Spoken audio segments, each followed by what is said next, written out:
Assalamualaikum warahmatullahi wabarakatuh. Perkenalkan, saya ingin membagikan pengalaman pribadi saya dalam menjalani dua tindakan medis sekaligus, yaitu operasi pengangkatan tonsil atau amandel, dan operasi pada area nasofaring, bagian belakang hidung yang terletak di atas tenggorokan.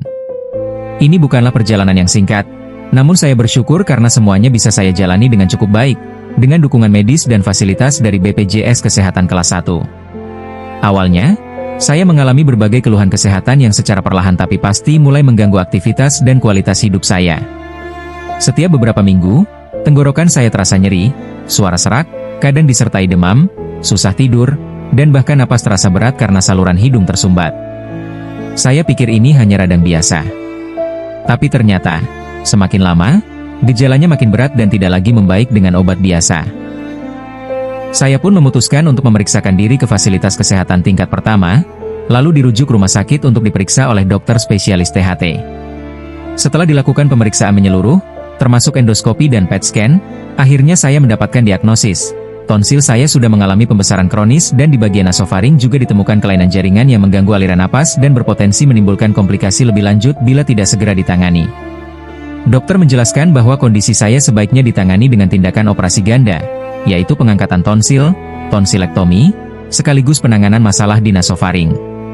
Karena kompleksitasnya, saya kemudian dirujuk Rumah Sakit Pusat Cipto Mangunkusumo, RSCM, Jakarta, sebagai rumah sakit pusat rujukan nasional yang memiliki fasilitas lengkap dan tim medis berpengalaman. Prosesnya cukup panjang.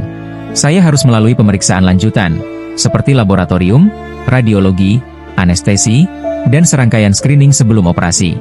Namun yang membuat saya bersyukur, semua ini dapat saya jalani dengan menggunakan BPJS Kesehatan kelas 1, dan pelayanannya cukup baik, sistemnya tertib, petugasnya membantu, dan saya merasa dilayani dengan layak sebagai pasien.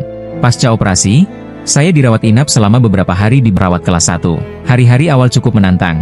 Menelan masih terasa sakit, suara belum stabil, dan saya harus benar-benar menjaga pola makan serta minum obat secara teratur. Tapi perlahan, semuanya mulai membaik. Nafas terasa lebih lega, tidak lagi sering mengalami tenggorokan sakit, dan kualitas tidur saya juga meningkat. Semoga pengalaman saya ini bisa menjadi motivasi dan informasi bermanfaat bagi siapapun yang sedang mengalami masalah serupa.